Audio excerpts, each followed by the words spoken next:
Olá! Hoje, 8 de abril, é o Dia Mundial de Combate ao Câncer, a segunda doença que mais mata pessoas no Brasil.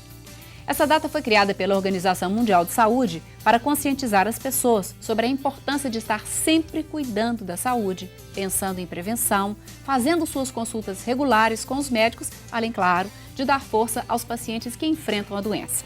Então, no programa de hoje, nós vamos fazer um debate sobre o câncer mais comum entre as mulheres, o câncer de mama. Em 29 de abril de 2009, entrou em vigor a lei que estabelece que todas as mulheres a partir de 40 anos têm direito ao exame gratuito de mamografia pela rede pública de saúde. Uma ação de extrema importância na detecção precoce, já que o tumor pode crescer sem dor, de forma sintomática. Mas muitas mulheres nunca fizeram o exame e os motivos variam. Ausência de sintomas ou falta de indicação do médico, preguiça ou falta de hábito em realizá-lo. Parece que a mulher fica tão envolvida em controlar e resolver os problemas de todos na família que se esquece dela mesma. Mas uma coisa é certa, o diagnóstico positivo da doença provoca um grande impacto não somente para a mulher, mas para todos à sua volta.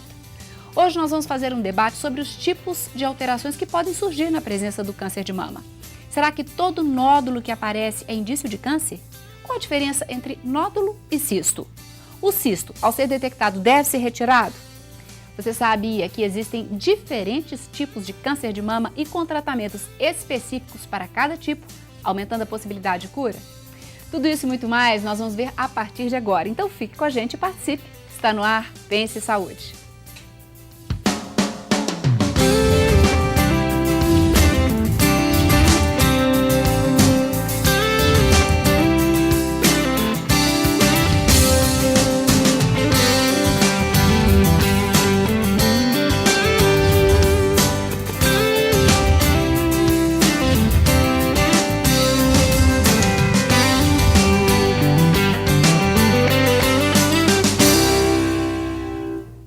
Para falar sobre câncer de mama, participam conosco hoje os mastologistas Dr. Vander José Ramalho Lima e a doutora Kerstin Kapp Rangel e o oncologista Dr. Amândio Soares Fernandes.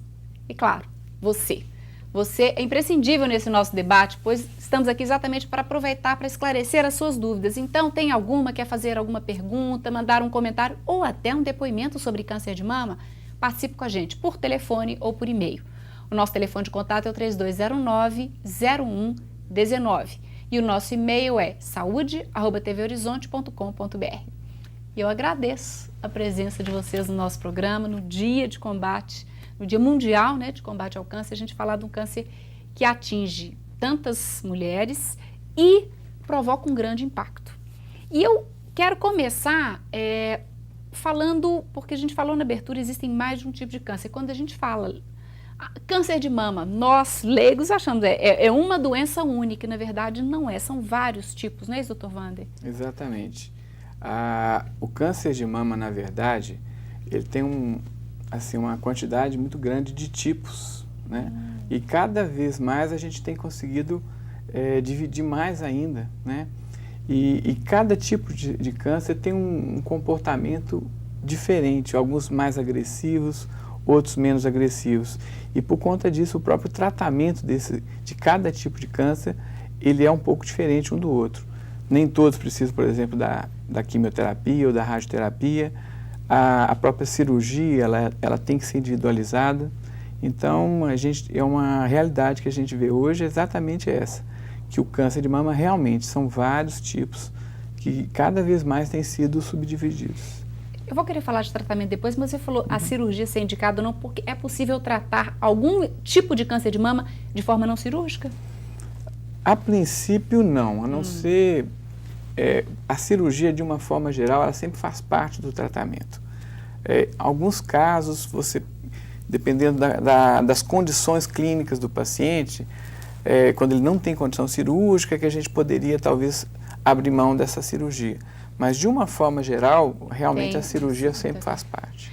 E acho que esse é o maior impacto quando se fala em câncer de mama, o tratamento. Primeiro, o fato de ser câncer, que já é uma doença, já é um nome que apavora as pessoas, mas quando se fala de câncer de mama, além da doença, vem o fator, o lado ligado à feminilidade, à autoestima. É um grande impacto, não é isso, doutora Kerstin? Com certeza.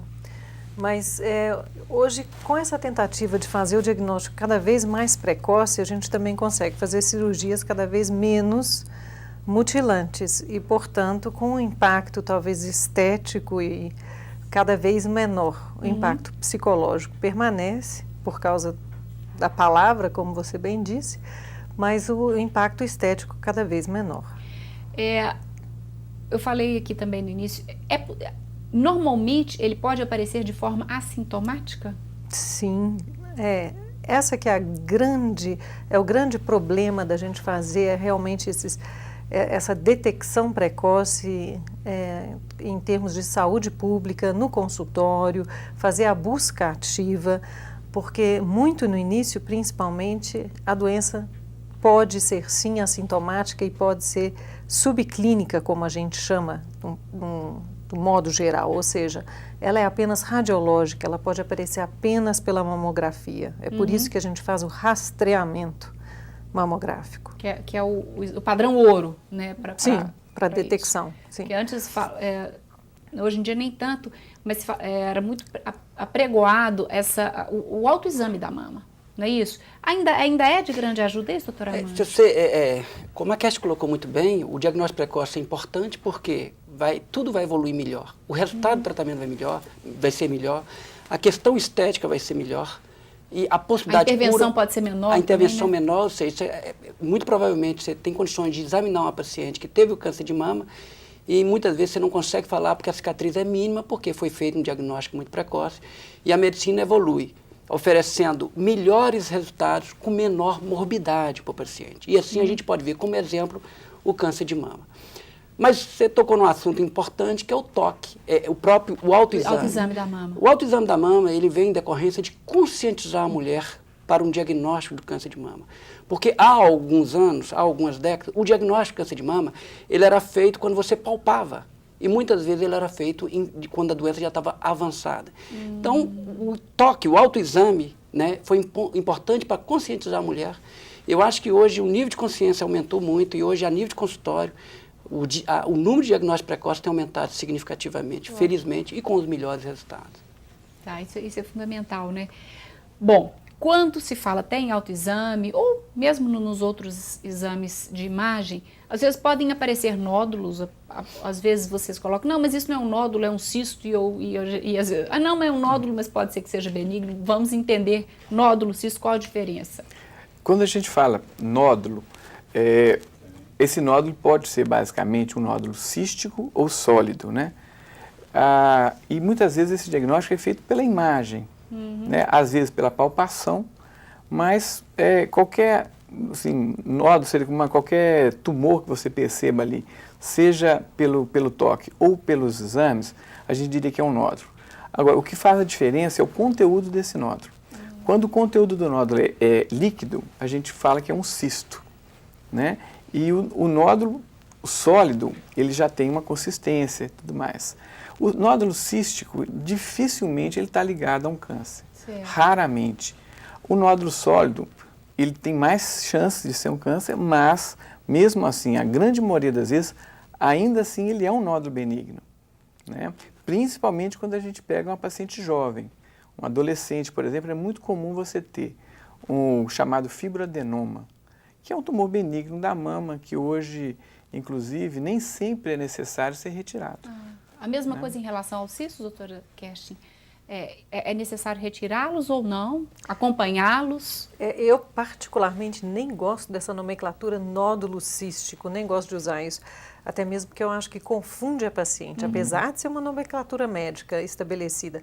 Mas acho que cisto é cisto. É líquido e não deve se intervir, a não ser em questões, assim, em condições muito específicas. Ou seja, a imagem é de alguma forma atípica e aí, eventualmente, pode-se prosseguir com a investigação. Mas, habitualmente, o cisto é benigno, a imagem é benigna e nada precisa ser feito, não precisa ser puncionado e muito menos operado.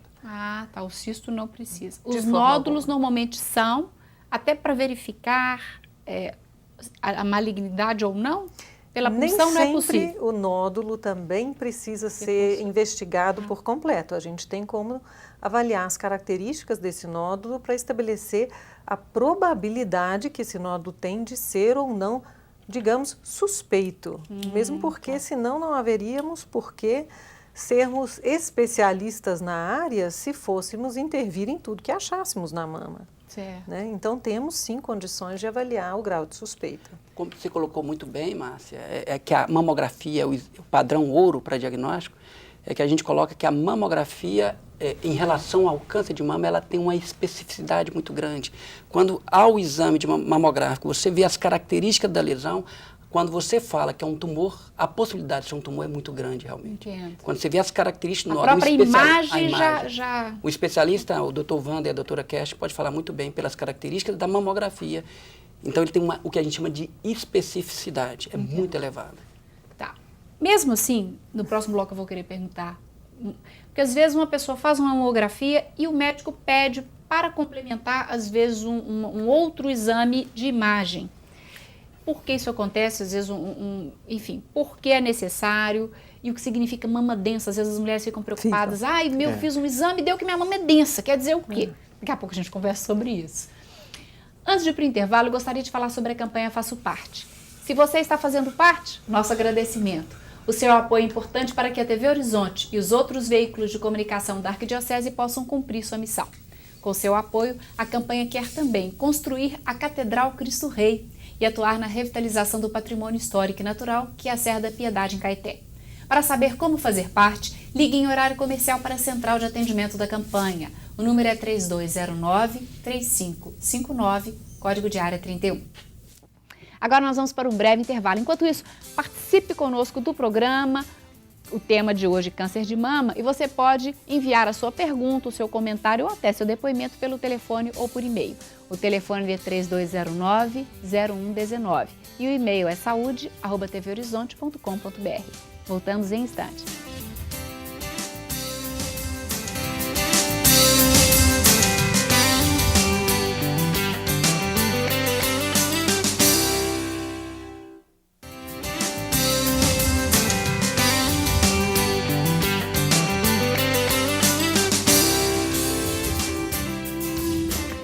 Câncer de mama. Esse é o tema do programa Pense Saúde de hoje. E você já sabe, para participar basta ligar para 3209-0119 ou enviar o e-mail para saúde@tvhorizonte.com.br. No bloco anterior, os médicos explicaram que são vários tipos de câncer e falaram muito sobre a mamografia, que é o exame padrão ouro, né, para você detectar qualquer alteração. Mas aí eu deixei no ar a seguinte pergunta: às vezes a pessoa faz a mamografia e o médico pede para complementar com outro exame de imagem. Por que isso é necessário às vezes, doutor Wander? De uma forma geral, realmente a mamografia é o exame mais importante, né? E é suficiente, mas não em todos os casos. Muitas vezes a gente tem que lançar a mão, principalmente do ultrassom, como uma complementação à mamografia. Ou nos casos que você vai investigar um nódulo, saber se ele é um cisto, né? Ou seja, se o conteúdo é líquido ou se ele é sólido, ou mesmo às vezes em casos de mamas mais densas em que você suspeite de alguma coisa. É importante salientar que, por exemplo, não é toda mulher que tem mama densa que tem que fazer a ultrassom, por exemplo, né? Você só vai fazer quando existe uma suspeita ou aquela paciente tem um risco aumentado de um câncer de mama. Isso não tem a ver também com a localização, porque dependendo da localização, a mamografia pega bem, mas, por exemplo, dependendo da localização, pode... Sim. Às vezes você, por exemplo, pode palpar um nódulo numa localização que não é fácil ser avaliada pela mamografia, ou que a mamografia não mostra muita alteração. Você percebeu que existe uma normalidade ao exame clínico. Então, nesses casos, a gente realmente lança a mão, geralmente, a ultrassonografia. Hoje, a gente tem outros exames, como a ressonância, por exemplo, que também, em alguns casos, pode ser utilizado. Tá certo. E ele falou que a doutora Kerstin, que essa necessidade de ultrassom, às vezes, quando a mulher tem uma mama densa. Isso é um motivo de grande preocupação quando vem o diagnóstico, às vezes, da mamografia. Mama densa. O que significa? Na verdade, esse termo mama densa nada mais é do que uma descrição anatômica daquela mama. A maneira mais fácil, talvez, de expor isso seria a mulher jovem que tem poucos filhos e pouco amamentou teria uma mama densa, ou seja, biologicamente jovem e, portanto, muito branca no exame mamográfico. E a mulher, muitas glândulas? Talvez fosse interessante a gente comparar isso como um cacho de uva. Aquelas uvas bem bonitas e bem maduras e que estão ali rindo para a gente. E se a gente deixar aquele cacho de uva ali, ele vai estragando, as uvas vão caindo, vai murchando. E aí a mama da gente faz a mesma coisa. Tá. E aí, à medida que a mulher vai ficando mais velha, essa mama vai ficando mais preta, a mamografia. Ou a mama vai ficando biologicamente mais velha. Então, às vezes, a gente vê mulheres jovens que não têm a mama densa, tem a mama lipossubstituída. Eu diria que, no normal, o mais comum é uma mama heterogeneamente densa, ou seja, ela tem metade de parênquima mamário, glândula e metade de gordura. A questão nisso tudo é que isso interfere na sensibilidade da mamografia, no que a gente consegue ver no exame mamográfico. A densa pode complicar um pouquinho? Exatamente, ela pode mascarar alguma coisa que estivesse por trás, algum nódulo, alguma coisa assim. E aí a gente gosta de lançar a mão de um exame complementar para nos ajudar a descobrir qualquer alteração. Agora nós vamos conhecer o caso de uma mulher que, apesar de fazer consultas de rotina, inclusive com a ginecologista, ela descobriu, né, que estava com um câncer de mama. Ela é professora, Alda Bonfim Neves, foi surpreendida com esse câncer e, após esse susto inicial, foi a hora de encarar a doença de frente e começar o tratamento. O apoio da família e a fé em Deus foram fundamentais para a ajuda na cura. Vamos acompanhar então o caso de Alda na reportagem de hoje. Medo foi o que Alda sentiu quando viu o resultado do exame. A biópsia confirmou, ela estava mesmo com câncer de mama. Era a coisa que eu mais tinha medo na minha vida, era de ter um câncer. E a gente vai fazendo mamografia, mais ou menos com a expectativa de que se você está fazendo aquilo, como se fazer esse procedimento você não fosse ter a doença. Passado o susto, era hora de começar o tratamento. Foi preciso remover o tumor para dar início a 30 sessões de radioterapia. A minha mastologista mesmo já foi me dando qual o caminho que eu ia seguir, né? Ela já me falou da cirurgia. Não tive nenhuma consequência ruim da cirurgia, cicatrização ótima, não senti dor nenhuma. O contato com outros pacientes a cada sessão foi um incentivo. A gente se surpreende vendo que não é só você que passa por isso. Você encontra pessoas numa situação muito mais grave do que a sua, em processos muito piores, pessoas iguais a você. E isso é bom, porque a gente percebe que a gente não é só com a gente. E tem situações bem piores do que a gente está passando. O de mama é o segundo tipo mais frequente de câncer em todo o mundo. E entre as mulheres, ele é o mais comum. A taxa mundial de sobrevida 5 anos após o diagnóstico é de 61%.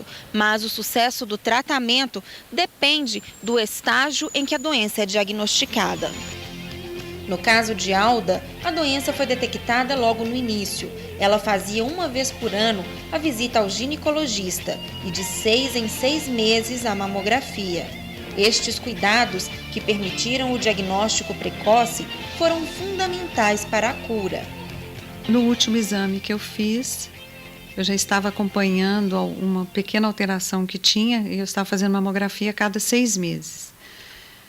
Então, eu fiz a minha mamografia em abril, depois repeti em outubro, e na de outubro já foi detectado o câncer.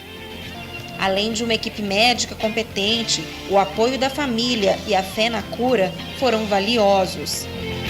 Eu tive um apoio muito grande do meu marido, dos meus filhos, dos meus irmãos, e me ajudou demais.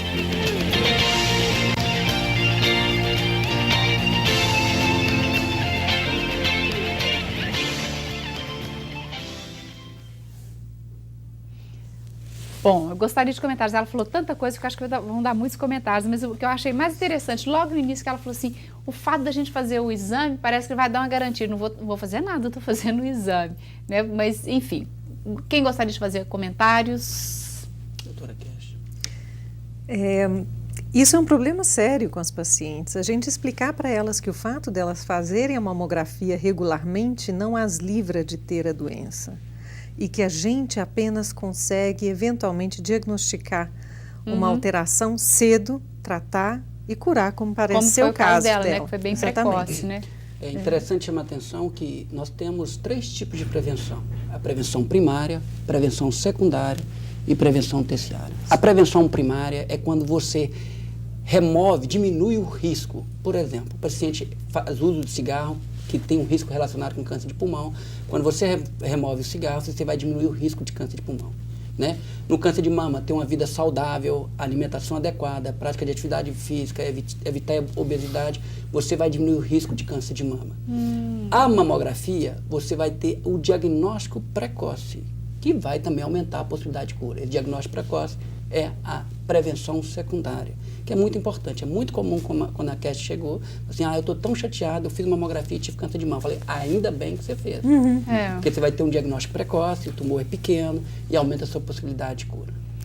É importante também salientar que, às vezes, o paciente reclama assim, eu faço exame sempre e apareceu, tal. O que acontece é que, na maioria das vezes, se fazendo realmente a mamografia uma vez ao ano, você consegue pegar ele no início, mas alguns casos tem uma evolução muito rápida. Então pode acontecer, né? Isso aí não é culpa do médico, é porque realmente alguns tumores são mais agressivos e eles acabam se desenvolvendo muito rápido. Então, às vezes, é o que a gente chama de um câncer de intervalo, né? Que ele surge nesse período em que teve um exame normal e de repente o outro já está. Felizmente isso não é o comum. É a exceção. Como é exceção, nós não vamos fazer mamografia a cada 6 meses, né, Wanda? Exatamente. No caso dela, parece que ela estava acompanhando da Wanda por um motivo específico. Né? Já tinha dado alguma alteração, alguma coisa assim. Né? Então, foi necessário. Uma outra coisa que ela falou muito do apoio da família. Eu gostaria que vocês comentassem sobre a importância desse envolvimento, porque, como eu falei até anteriormente, como se trata não só de uma doença, mas de algo que mexe com a estética, com a feminilidade, enfim. A família, esse apoio deve ser fundamental nesse momento. O momento de fragilidade é sempre fundamental, né? E doença é um momento de fragilidade, o câncer mais ainda, né? Com certeza. Existe um ramo da psico-oncologia que a gente chama de neuropsicoimunologia, na verdade, e que é o que a gente observa muitas vezes quando o paciente ou as pessoas mencionam aconteceu alguma coisa trágica na vida da pessoa e aí apareceu uma doença. Na verdade, a doença não apareceu em decorrência de algum evento trágico, e sim, a doença já estava lá, mas a imunidade caiu, e aí? E a gente observa, e a Amanda está aqui que não vai me deixar negar, que aquelas pessoas que estão envolvidas no ambiente mais favorável, elas tendem a ter uma evolução mais favorável. Elas toleram melhor o tratamento, elas se recuperam mais facilmente. Então, isso é de extrema importância. Tem menos complicação durante o tratamento, tem menos efeito colateral da quimioterapia quando submete à quimioterapia, tem menos complicação da cirurgia, uma série de razões. Agora, como você colocou, a primeira coisa que a gente tem que chamar a atenção para o paciente é exatamente essa, que infelizmente a gente tem o hábito de pensar que é só a casa do vizinho que vai ser roubada, mas não, infelizmente está todo mundo sujeito, todos estamos sujeitos. Então, por isso que é importante realmente procurar ter assistência, fazer a mamografia periodicamente para que tenha esse diagnóstico precoce. E a partir do momento que obteve um resultado positivo, um diagnóstico positivo, o que fazer? Ou de que maneira eu, como uma pessoa doente, posso ajudar o meu médico? Isso nós vamos conversar daqui a pouco no próximo bloco, inclusive falando sobre tratamentos. Câncer de mama é o tema do programa Pense Saúde de hoje. Agora nós vamos para um rápido intervalo, enquanto isso participe com a gente. Lembrando que o nosso telefone de contato é o 3209-0119 e o nosso e-mail é saúde@tvhorizonte.com.br. Agora o intervalo que é rapidinho, voltamos já já.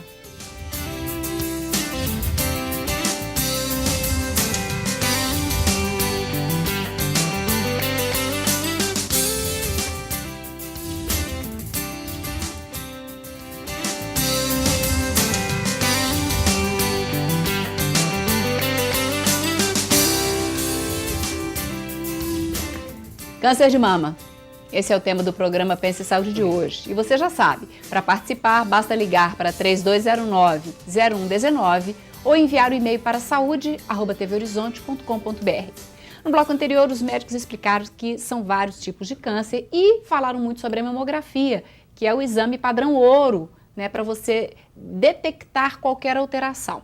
Mas aí eu deixei no ar a seguinte pergunta: às vezes a pessoa faz a mamografia e o médico pede para complementar com outro exame de imagem. Por que isso é necessário às vezes, doutor Wander?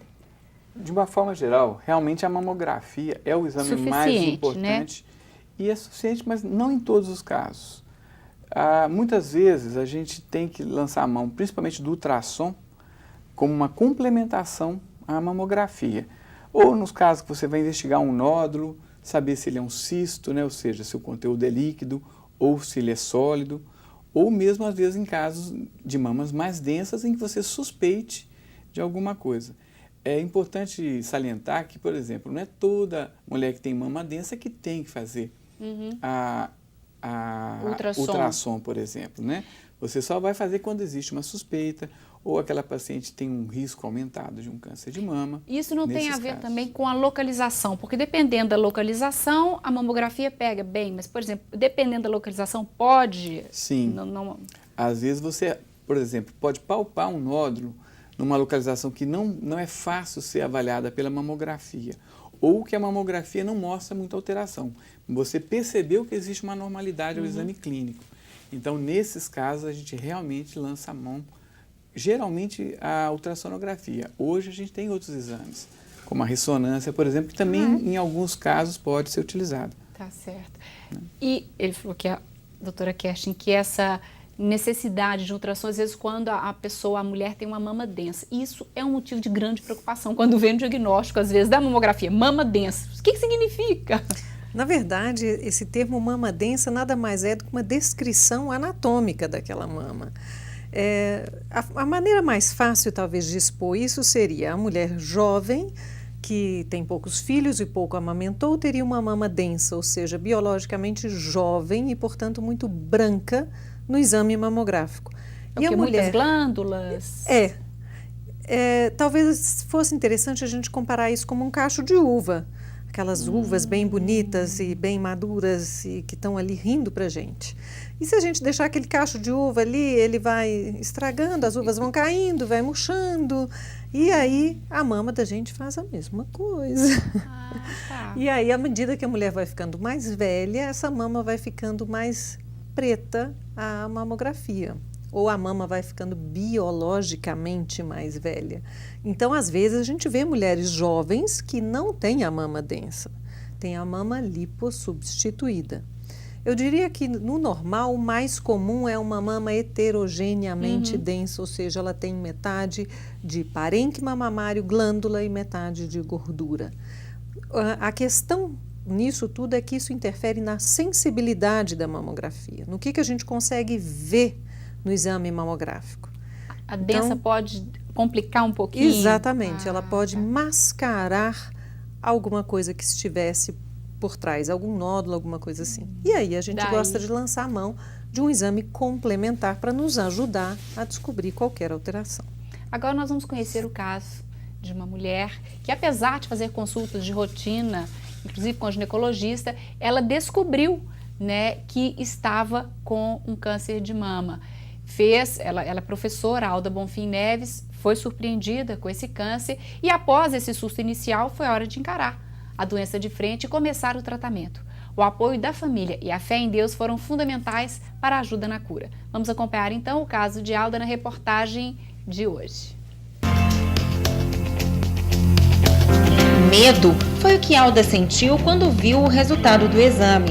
A biópsia confirmou, ela estava mesmo com câncer de mama. Era a coisa que eu mais tinha medo na minha vida, era de ter um câncer. E a gente vai fazendo mamografia, mais ou menos com a expectativa de que se você está fazendo aquilo, como se fazer esse procedimento você não fosse ter a doença. Passado o susto, era hora de começar o tratamento. Foi preciso remover o tumor para dar início a 30 sessões de radioterapia.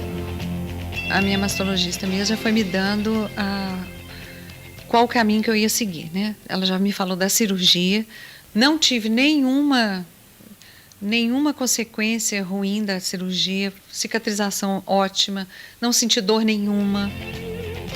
O contato com outros pacientes a cada sessão foi um incentivo. A gente se surpreende vendo que não é só você que passa por isso. Você encontra pessoas numa situação muito mais grave do que a sua, em processos muito piores, pessoas iguais a você.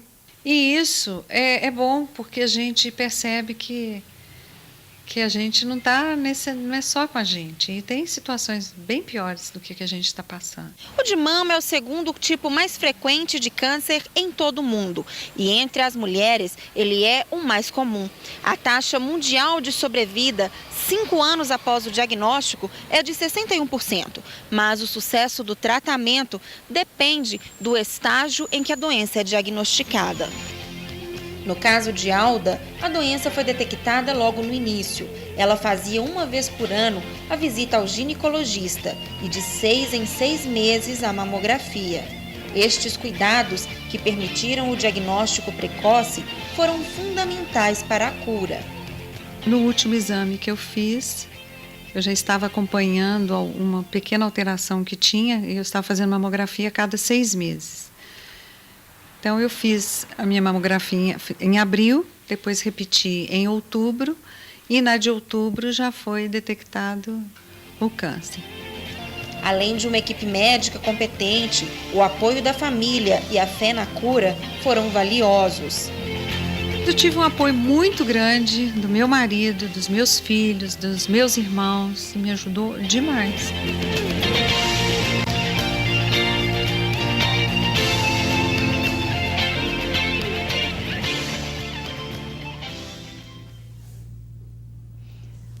Bom, eu gostaria de comentários. Ela falou tanta coisa que eu acho que vão dar muitos comentários, mas o que eu achei mais interessante, logo no início, que ela falou assim, o fato da gente fazer o exame parece que vai dar uma garantia. Não vou fazer nada, eu estou fazendo o exame. Né? Mas, enfim, quem gostaria de fazer comentários? Doutora Cash. Isso é um problema sério com as pacientes. A gente explicar para elas que o fato delas fazerem a mamografia regularmente não as livra de ter a doença. E que a gente apenas consegue eventualmente diagnosticar uma alteração cedo, tratar e curar, como parece ser o caso dela. Né? Que foi bem precoce, né? É interessante chamar a atenção que nós temos 3 tipos de prevenção. A prevenção primária, prevenção secundária e prevenção terciária. A prevenção primária é quando você remove, diminui o risco. Por exemplo, o paciente faz uso de cigarro, que tem um risco relacionado com câncer de pulmão. Quando você remove o cigarro, você vai diminuir o risco de câncer de pulmão. Né? No câncer de mama, ter uma vida saudável, alimentação adequada, prática de atividade física, evitar a obesidade, você vai diminuir o risco de câncer de mama. A mamografia, você vai ter o diagnóstico precoce, que vai também aumentar a possibilidade de cura. Esse diagnóstico precoce é a prevenção secundária, que é muito importante. É muito comum quando a Cass chegou, assim, eu estou tão chateada, eu fiz mamografia e tive câncer de mama. Eu falei, ainda bem que você fez. Porque você vai ter um diagnóstico precoce, o tumor é pequeno e aumenta a sua possibilidade de cura. É importante também salientar que, às vezes, o paciente reclama assim, eu faço exame sempre e apareceu, tal. O que acontece é que, na maioria das vezes, você fazendo realmente a mamografia 1 vez ao ano, você consegue pegar ele no início, mas alguns casos tem uma evolução muito rápida. Então pode acontecer, né? Isso aí não é culpa do médico, é porque realmente alguns tumores são mais agressivos e eles acabam se desenvolvendo muito rápido. Então, às vezes, é o que a gente chama de um câncer de intervalo, né? Que ele surge nesse período em que teve um exame normal e de repente o outro já está. Né? Felizmente isso não é o comum. É a exceção. Como é exceção, nós não vamos fazer mamografia a cada 6 meses, né, Wanda? Exatamente. No caso dela, parece que ela estava acompanhando da Wanda por um motivo específico. Né? Já tinha dado alguma alteração, alguma coisa assim. Né? Então, foi necessário. Uma outra coisa que ela falou muito do apoio da família. Eu gostaria que vocês comentassem sobre a importância desse envolvimento, porque, como eu falei até anteriormente, como se trata não só de uma doença, mas de algo que mexe com a estética, com a feminilidade, enfim, a família, esse apoio deve ser fundamental nesse momento. O momento de fragilidade é sempre fundamental, né? E doença é um momento de fragilidade, o câncer mais ainda, né? Com certeza. Existe um ramo da psico-oncologia que a gente chama de neuropsicoimunologia, na verdade, e que é o que a gente observa muitas vezes quando o paciente ou as pessoas mencionam aconteceu alguma coisa trágica na vida da pessoa e aí apareceu uma doença. Na verdade, a doença não apareceu em decorrência de algum evento trágico, e sim, a doença já estava lá, mas a imunidade caiu, e aí? E a gente observa, e a Amanda está aqui que não vai me deixar negar, que aquelas pessoas que estão envolvidas num ambiente mais favorável, elas tendem a ter uma evolução mais favorável. Elas toleram melhor o tratamento, elas se recuperam mais facilmente. Então, isso é de extrema importância. Tem menos complicação durante o tratamento, tem menos efeito colateral da quimioterapia quando submete à quimioterapia, tem menos complicação da cirurgia, uma série de razões. Agora, como você colocou, a primeira coisa que a gente tem que chamar a atenção para o paciente é exatamente essa, que infelizmente a gente tem o hábito de pensar que é só a casa do vizinho que vai ser roubada, mas não, infelizmente está todo mundo sujeito, todos estamos sujeitos. Então, por isso que é importante realmente procurar ter assistência, fazer a mamografia periodicamente para que tenha esse diagnóstico precoce. E a partir do momento que obteve um resultado positivo, um diagnóstico positivo, o que fazer? Ou de que maneira eu, como uma pessoa doente, posso ajudar o meu médico? Isso nós vamos conversar daqui a pouco no próximo bloco, inclusive falando sobre tratamentos. Câncer de mama é o tema do programa Pense Saúde de hoje. Agora nós vamos para um rápido intervalo, enquanto isso participe com a gente. Lembrando que o nosso telefone de contato é o 3209-0119 e o nosso e-mail é saúde@tvhorizonte.com.br. Agora o intervalo que é rapidinho, voltamos já já.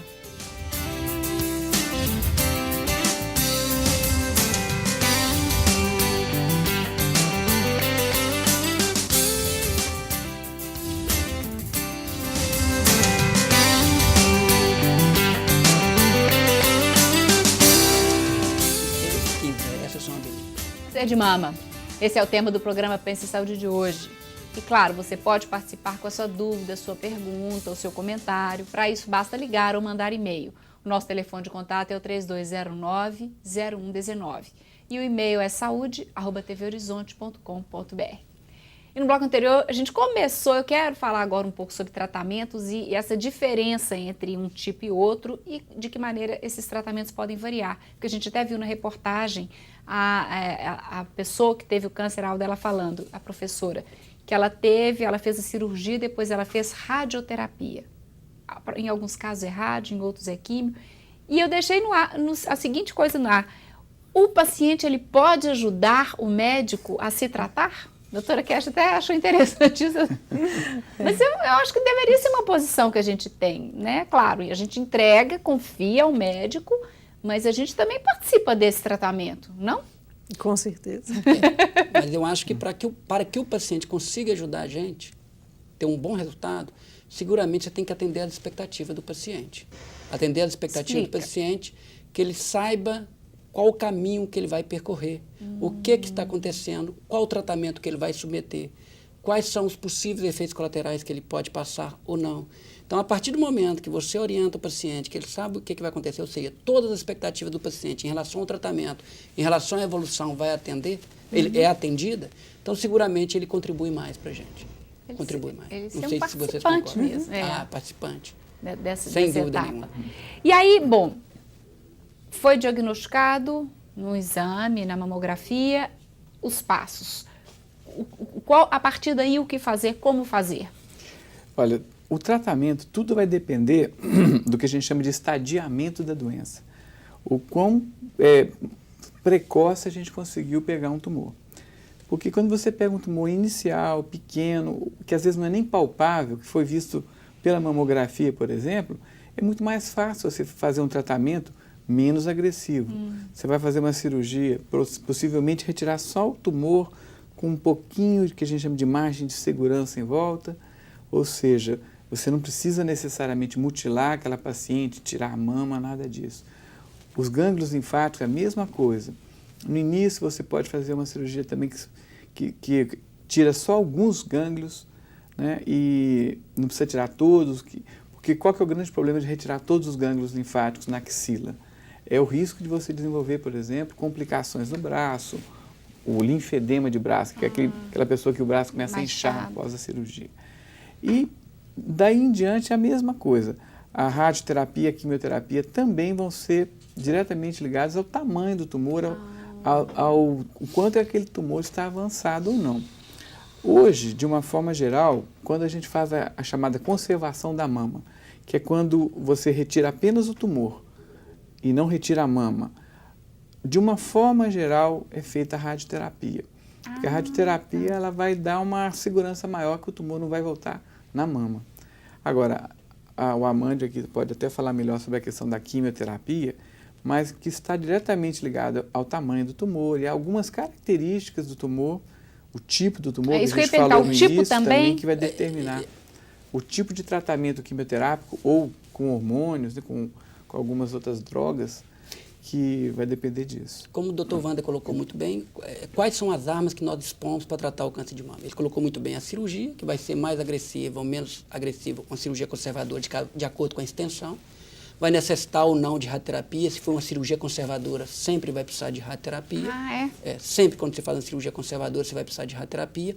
E o tratamento sistêmico. Antes a gente falava quimioterapia, não. Hoje a gente fala tratamento sistêmico. Porque o tratamento sistêmico, ele envolve hormonoterapia, dependendo do subtipo do tumor, se é um subtipo que o paciente tem receptores hormonais positivos, quimioterapia e o que a gente chama de tratamento biológico, que é um tratamento direcionado para algum subtipo específico de tumor, de alguns subtipos específicos de câncer de mama, que tem superexpressão de HER2, por exemplo, que tem uma medicação específica.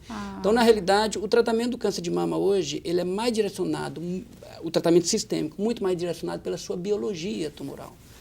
Hoje, então, a gente fala que nós estamos tendo uma personalização, você vai oferecer um tratamento personalizado para o paciente. Ou seja, você conhece a biologia tumoral.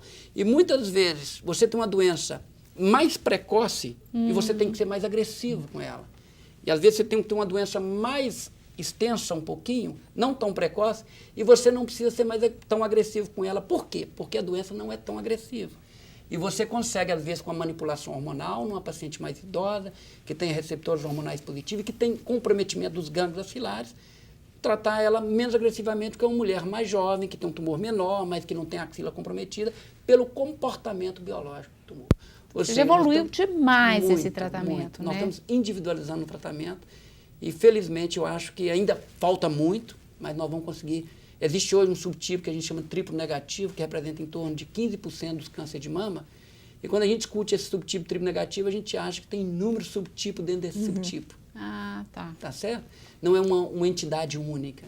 Então, o câncer de mama não é uma entidade única. É importante que as pacientes saibam disso e que o comportamento biológico na avaliação do prognóstico e da abordagem é muito importante. Interessante. E é bacana porque não é um tratamento pronto já de gaveta. Não é receita de bolo. Não é receita de bolo. Depende da doença, do tipo e do paciente. Exato, também, né? Da idade, enfim, várias condições. Pensando nisso, algumas pessoas, eu queria voltar um pouquinho, porque algumas pessoas, como a gente viu, fazem um exame, um ano não deu nada, no ano seguinte deu e ficam às vezes, puxa vida, levei um ano, se eu tivesse feito antes. Existe, sim, algum padrão para que essas mamografias sejam feitas em intervalos menores? Ou seja, existem fatores de risco, algumas pessoas apresentam determinados fatores de risco que justifiquem os exames feitos com um período menor? Existem fatores de risco para o câncer de mama? Sim, claro, existem fatores de risco muito bem estabelecidos, inclusive. Talvez o mais importante e o que é mais conhecido também seja o fator de risco familiar, mas é uma história familiar diferente da que a maioria das pessoas acredita, que não é aquele parente que teve câncer de mama simplesmente, porque como a gente já falou e na reportagem também foi mencionado, a doença ela é tão frequente, tão incidente, que quase todo mundo tem algum parente que já teve câncer de mama. O que para nós é um risco familiar realmente, verdadeiramente importante, são vários indivíduos da mesma família acometidos em idade precoce, às vezes com câncer de mama bilateral e às vezes com casos de câncer de mama em homens na mesma família. Então, a gente faz realmente uma árvore genealógica e avalia qual é o risco desse indivíduo, que talvez tenha uma mutação. O que é considerado genética. precoce em idade? Precoce a gente considera a partir, abaixo de 50 anos, talvez até abaixo de 40 anos nesses indivíduos. E menos ainda. Então, essas famílias onde a gente vê esse aumento do número de casos, aí sim a gente faz uma investigação ativa, mas não aumentando os intervalos, ou diminuindo, no caso, dos exames mamográficos, e sim lançando mão, talvez, de outros exames.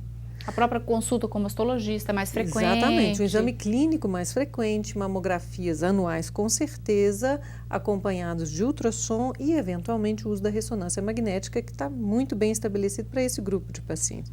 Existem outros fatores de risco também, como, por exemplo, a Amanda já mencionou anteriormente, que é a obesidade, principalmente naquelas mulheres pós-menopausa, porque expõe as mulheres a um nível de estrogênio maior. Então, essas mulheres estão sujeitas a terem mais estrogênio circulante. As mulheres que vivem uma vida sedentária, que tiveram poucos filhos, que amamentaram pouco, que são tabagistas, que são alcoólatras, ou digamos assim, que têm um consumo hábito de álcool maior. Então, isso tudo são fatores de risco, mas que também aumentam o risco para outros tipos de neoplasia. E não necessariamente precisam de uma vigilância mais assídua. Existem também algumas alterações patológicas na mama, ou seja, pessoas que já foram submetidas a algum tipo de cirurgia, detectaram alterações histológicas na mama, e essas alterações determinam que esta mama está sob risco de desenvolver um câncer num período aí de 10, 15 anos dali para frente. Entendo. Então, essas mulheres também. Se controlando. Exatamente. Esse tempo, daqui a pouco, agora o nosso tempo desse bloco acabou, daqui a pouco a gente volta para responder as perguntas de casa, e aí, lembra aí que a gente volta com isso. E eu quero também, só para finalizar, saber que além dos nódulos que podem ser detectados ou no autoexame ou na mamografia, existem outros indícios, ou na pele, ou no próprio areola, enfim, areola, daqui a pouco a gente fala sobre isso. E eu te convido mais uma vez a fazer parte desse programa. Daqui a pouco é o último bloco, nós vamos responder as perguntas que chegaram de casa. Se a sua não chegou, às vezes ainda dá tempo. É só ligar 3209-0119 ou mandar e-mail para saude@tvhorizonte.com.br. Nós vamos por intervalo e voltamos daqui a pouco. Fique por aí.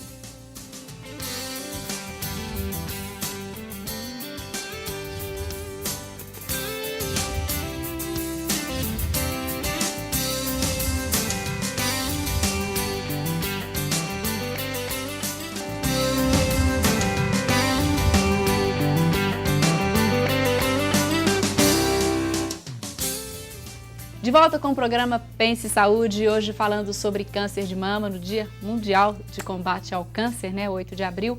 E algumas perguntas chegaram de casa, só pra gente finalizar. Eu queria antes mandar um abraço e um beijo pro David Trindade, que ligou agora, mandou um abraço pra mim. Saudade do David, fomos companheiros durante um tempo. Um grande beijo, David, que bom que você tá aí acompanhando o programa. A gente estava falando sobre fatores de risco, ficou para complementar alguma coisa ainda? Sobre fatores de risco, doutora Kerstin? Ficou sim, porque eu acho que talvez tenha havido um mal-entendido aí, eu não gostaria que ficasse isso no ar.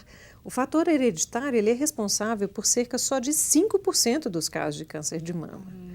E o principal fator de risco para se ter câncer de mama é ser mulher. É tão simples, mas é assim. E é importante salientar também que a faixa etária de maior risco para o câncer de mama está em torno dos 60 anos. 60? É nessa idade que se detecta a maioria dos tumores, e não antes. Né? Mais alguma coisa? E aí, eu acho que colocamos, né, a doutora Kerstin colocou muito bem, esclareceu quais são os fatores de risco, mas chamar a atenção que em muitos casos, infelizmente, grande parte das mulheres, a gente não identifica um fator de risco. Entendo. Ok, às vezes não tem nada, não tem esse fator familiar nem idade. E falando em idade, a Mirna do Eldorado foi vítima de câncer de mama com 33 anos de idade. Ela gostaria de saber o que os médicos acham do câncer ter aumentado nas mulheres mais jovens. Olha, há uma certa dúvida assim, o que exatamente causou isso, mas essa evolução realmente ocorreu e parece que existem fatores ambientais envolvidos, comportamentais, ou seja, as mulheres hoje, primeiro, elas têm muito menos filhos que antigamente.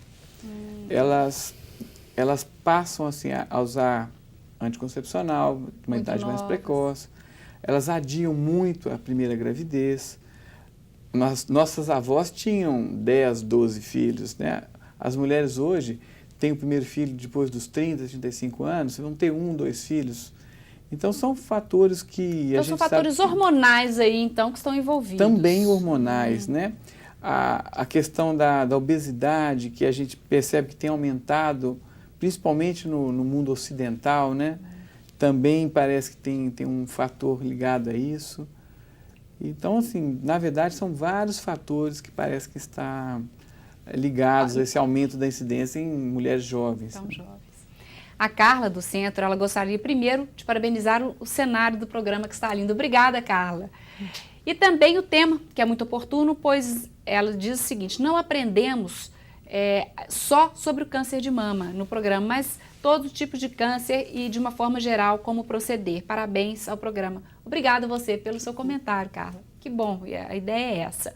A Mônica, do bairro JK, gostaria de agradecer ao doutor Amândio pelo tratamento que ele fez com a irmã dela, Silvaninha. Pelo carinho.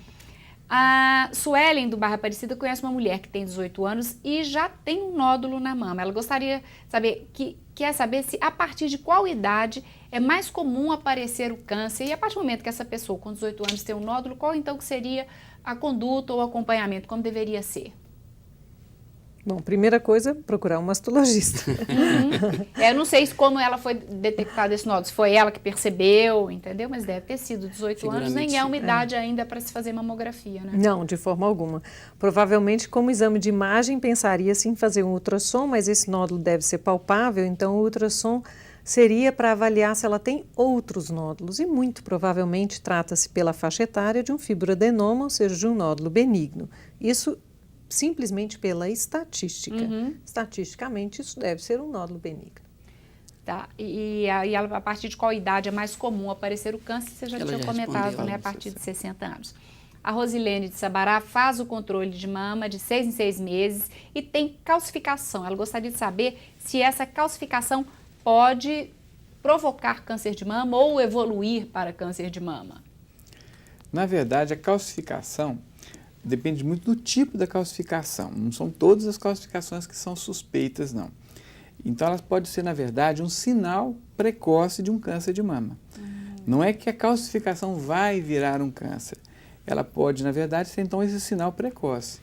E, em alguns casos, a gente realmente tem que fazer um acompanhamento mais de perto, que talvez seja o caso dela, né? Que você acompanha inicialmente de 6 em 6 meses para ver se essas calcificações estão evoluindo, estão se modificando. Dependendo do tipo de evolução, mas isso é uma coisa que a gente só pode avaliar realmente vendo a mamografia, um especialista vendo isso. Certo. Você tem, às vezes, indicação até de fazer uma biópsia. Mas, felizmente, a maioria dessas calcificações são benignas e não precisam de tratamento nenhum. E não necessariamente essa mulher precisa, o resto da vida dela, fazer de 6 em 6 meses. Sim. Esse acompanhamento é por um curto período, assim, curto em termos, né? Em cerca de 2 até 3 anos no máximo. Se essas calcificações estão estáveis, ela volta a ter o controle normal, anual, como qualquer outra mulher. Além dos nódulos, né, detectados, existem outros sinais que podem aparecer na mama? Doutora Kerstin? Sim, quando a gente fala principalmente em autoexame, que a gente já mencionou anteriormente também, eu acho que isso entra muito mais na consciência corporal, e nisso aí está se observar. Então, observar alterações que podem ocorrer no mamilo, uma inversão, retração de pele, que ocorre talvez na hora que a pessoa está na frente do espelho, levanta os braços e observa isso, de consistência da própria mama. É aquela mulher que fala, poxa, aqui não era assim. Esse lugar aqui era diferente. Entendo. Não quer dizer que isso seja câncer de mama, mas é essa consciência. Quando acontecer alguma dúvida, procurar um especialista, procurar assistência. Né? Coloração, um prurido, que seria uma coceira, uma descoloração, ou seja, um mamilo que antes era róseo ou mais escurecido, de repente fica claro, fica esbranquiçado. Isso podem ser sinais ou de câncer ou de alguma outra patologia que precisa ser tratada. Isso é investigado. E nódulos axilares, né? Claro, também, que não só de mama, mas podem ser sinais também de outras doenças ou de outras neoplasias. Certo. Né? A Giselda, do bairro Serrano, gostaria de saber o que significa metástase no caso de câncer de mama. Metástase, na realidade, é o seguinte: quando a gente fala câncer de mama, significa que o órgão primário onde iniciou o câncer foi a mama. Então, metástase é quando a doença saiu do órgão primário, no caso da mama, e foi para outro local. Essa metástase pode ser para os linfonodos, para os ossos, fígado, pulmão, pele. Então, metástase é a saída da célula tumoral do órgão primário e ir para um órgão à distância. Tá certo. Uma outra coisa que a gente, para finalizar aqui, é sobre o tratamento, já depois de retirado o câncer, feito os tratamentos necessários, seja quimioterapia, seja radioterapia, a mulher já pensa em reconstrução mamária. Eu gostaria que vocês comentassem a respeito. Todas precisam, é sempre necessário, todas... Como é isso, doutor Wander? Não, na verdade, é claro, a gente hoje tenta sempre que possível oferecer essa reconstrução mamária, principalmente naquela mulher que vai ter uma cirurgia maior, às vezes tem que retirar a mama. Sempre que possível, acho que deve ser indicado, mas nem toda mulher precisa e nem toda mulher deve fazer essa reconstrução. Deve por quê? Porque, às vezes, pelo grau de estadiamento da doença, se a doença está mais avançada, você não deve fazer, que isso vai aumentar o risco de complicações e até o acompanhamento da doença futuro. Então, na verdade, não é uma coisa que todo caso tem essa indicação, não. Teve, inclusive, essa semana passada, né, teve um projeto de lei que foi aprovado no Senado, que toda mulher tem direito rapidamente de fazer a reconstrução. Isso, na verdade, não é uma coisa tão simples assim. Porque, em primeiro lugar, que não são todos os hospitais que estão preparados para isso, não são todos os médicos, mesmo sejam cirurgiões plásticos ou os mastologistas, que têm a formação para fazer todos os tipos de reconstrução. E se você analisar o Brasil como um todo, então, no interior, nas cidades menores, então, aí que essa realidade está muito distante, né? Então, não sei se essa lei vai pegar assim, porque, na verdade, a coisa é muito mais difícil de ser aplicada, né, na prática. Nosso tempo está esgotando aqui, acho que temos 30 segundinhos. Alguém gostaria de deixar um recado final aqui sobre esse nosso tema? Alguma coisa importante? O ideal, voltando, é que a gente tenha um diagnóstico precoce. Se a gente tiver o diagnóstico precoce, aumenta a chance de câncer, de cura. Perdão, evita a necessidade de uma cirurgia maior de reconstrução. Você vai fazer uma cirurgia conservadora e a possibilidade de sucesso é muito maior. Tá certo. Quer alguma para finalizar? Não, brilhante. Então, o que ele falou. Para finalizar, foi fantástico. Então, gostaríamos de agradecer a presença e a participação dos três aqui, e a disponibilidade em vir até aqui, esclarecer as nossas dúvidas dos nossos telespectadores com relação ao tema, nesse dia especial, né, o Dia Mundial de Combate ao Câncer. E estamos chegando ao final do nosso programa, mas antes eu gostaria de lembrar a você novamente da campanha Faço Parte. O seu apoio é importante para que a Arquidiocese de Belo Horizonte possa cumprir sua missão evangelizadora.